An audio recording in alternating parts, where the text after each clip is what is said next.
Welcome to the third ever DigitalOffroad.com post-race show. We're here at round 12 of the Can-Am GNCC series, the ITP Power Line Park GNCC. And Rodney, coming into this race, we knew that there was a chance we could have two of our pro championships crowned, and it was going to be exciting. We knew it was going to happen. Yeah, no doubt about it. I mean, we headed into this weekend, and you always have the scenarios of what happens for a person to be crowned champion, what's going to happen for it to go to the last race. You know, in all honesty, we kind of expected a few races ago for this to go all the way down to the Ironman GNCC, but at the same time, a lot of crazy things happening over the course of the last couple of races, and it set the stage for the Power Line Park GNCC to be our championship crowning moments, and that's exactly what took place today. Yeah, you know, you really couldn't have planned it any perfect in the way it did. You know, it was exciting all day long. You know, we had in the XC1 class, it was Paul Whibley jumping out front early, and man, it was like the Paul Whibley of old on that YZ 450 of his, and just pulling away. And Corey Buttrick was up there for a little bit, and he ran into a little bit of issue and crashed and had some front brake stuff and had to go back, and he started dropping back, but it was. You know, we had a little bit of a down-under invasion. You know, we had Paul Whibley up front. We had Jared Bewley, one of the Aussies that came over. We had Glenn Carney. It was like, wow, what's going on here? Yeah, I know, and it was amazing. And you're right, Paul did get off to a great start out there. And I talked to Paul earlier in the day, you know, during the pre-race interviews, and talking to Paul, it almost seemed as though there was a different aura throughout the entire Ampro Yamaha pits. Paul was carrying himself a little more differently. I don't know if it was necessarily confidence or if it was just supposed to be that way, because everything was just going so smooth. He got off to the great start. It looked like a little bit of a struggle there at one point when Glenn Kearney got out front, and then I thought, well, it looks like it's going to be the first win for Husqvarna and the first win in a long time for Glenn Kearney, and this is something he's been searching out for a long, long time. And even coming up a little bit short like Glenn did, you know, it was a spectacular day for him as well. Yeah, poor Glenn. You know, he's never won a GNCC XC1 race. You know, he's had some pretty close calls. I remember a couple years ago at the Steel Creek GNCC where Barry Hawk passed him a few feet before the finish line. Glenn crashed into the scoring lady, broke her leg. It was a nightmare, and that's pretty much how it's been for him, man.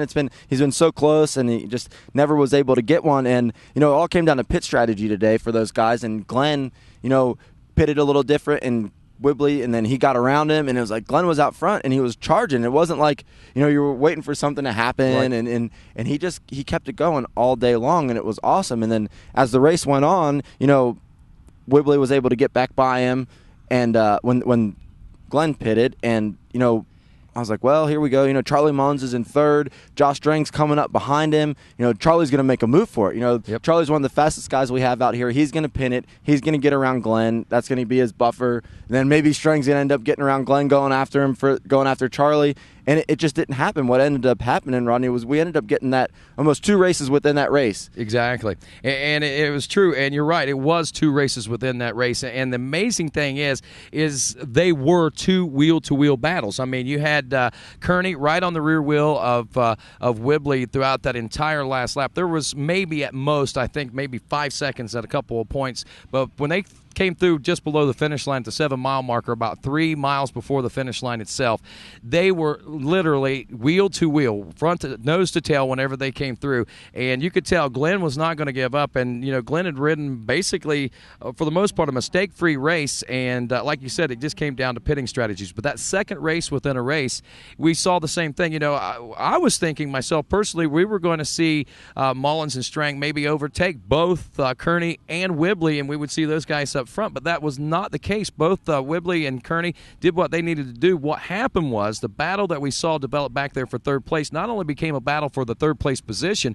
but that was a battle for the championship right there. Yeah, and that was one, you know, you wanted to see, you know, Paul or Glenn get a win, but what you were really, really looking for was, you know, Josh and Charlie. Is Josh going to be able to catch Charlie Mullins? You know, we saw the barn burner we had 2 weeks ago in Tennessee where they fought tooth and nail, you know, wire to wire for Josh to able to get that win. And I thought Charlie was going to hold him off. I really did. You know, as long as it took for Josh to work up to those guys and close that gap, and then, you know, lo and behold, he ends up making the pass just, you know, a few, not even probably a couple hundred yards from where we're standing right here, right by the finish, and he pulls through and grabs that third place position and takes a championship. And in a very emotional way, too. You know, that kid, 5 years ago, it was just a dream for him. And, you know, anybody that says that, America is not where the dreams are anymore, they're crazy, man, because that guy right there, he made his dreams come true here in the land of the free. There's no doubt about it. You know, he came up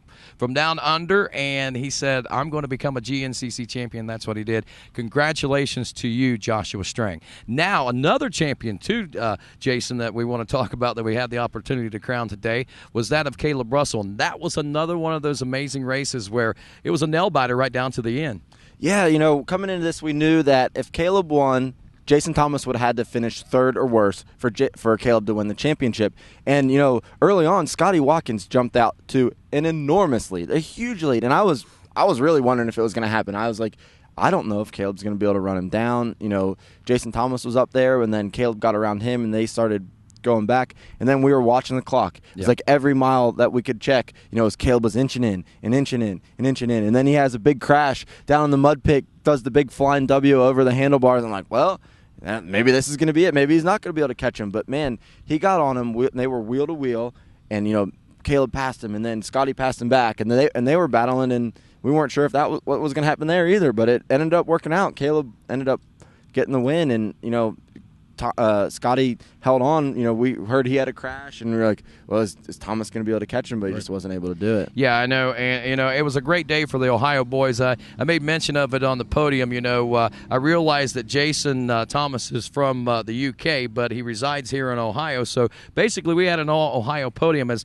Thomas did put together a solid race today, but he never could get past that third-place position. At one point, I think he was up battling for a second early in the race, but once the things kind of settled into pace there, we just saw consistently Kailub and Scotty pull away from Jason, and Jason just basically said, I rode as hard as I could today. Everything went smooth. My bike ran great. I made no mistakes.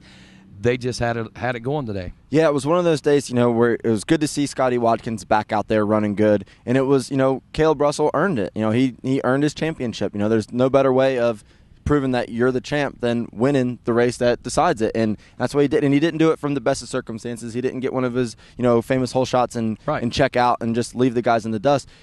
He had some adversity. You know, I remember last year at this race, Kailub buried his bike in the mud. Yeah. He didn't need to finish, and he just left it there. Yeah. And I think we're seeing, you know, a little bit of a different Kailub Russell. He's realizing that, you know, now he's going to move up to the XC1 class next year. You know, every race is going to count in that class. You know, you're really going to need to get your points. And, you know, he could have just tucked it in and rode second and then taken it to the Ironman and probably would still win the championship. But he put the hammer down and did work, and I'm pretty proud of him for that because, you know, it shows he's grown up a little bit. It has. We've seen a lot of maturity, and I think we've seen a lot of maturity since before the summer break in Kailub Russell. You know, and we've seen the focus, the determination and the focus come out in that kid that we didn't know for sure that he had. You know, we knew he was fast, but did he have the determination when the chips were down to be able to pull it all together? Did he have the heart to want to do that? And I think that he has more than proven that in these last few rounds of racing to be able to secure the championship like that. And, you know, he was able to create history here today, the first ever back-to-back XC2 Pro Lights class champion. Now, the big question that I have on my mind, he's been there so many times this year, so close.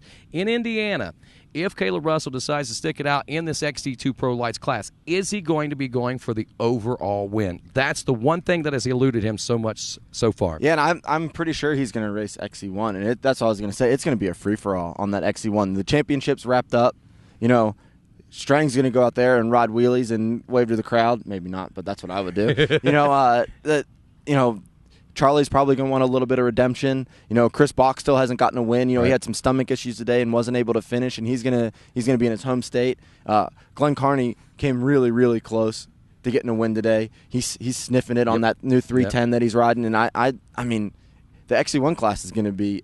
I think it's going to be a throwdown, man. I think there's so many guys that want to, you know, try and get that win before, you know, that last win, go out on top before the season's over. And exactly. With the silly season being the way it is, everybody wants to make that statement heading into the offseason. It's going to be pretty exciting. But the way it all came down here today, you know, Jason Wygant and I, we joke around about it a lot, but the one statement that holds true more and more in every angle that you look at it, and if you can apply it to this, and I think you can, what we saw here today, That, my friends, is what GNCC racing is all about. Yeah, it doesn't get any better than that. And, you know, I keep saying this every show we're doing here. You know, I can't wait for the next race because, you know, there's always something that we're going to be looking forward to. And, you know, I can't wait to the Ironman. You know, it's the last one. I don't want to see it come and go because, you know, it's going to be the winter before we know it. And we're going to be wishing we were back to GNCC racing. But can't wait for the Ironman. I think that's pretty much it for here from Power Line Park. So we'll see you guys here in a couple more weeks for the last edition.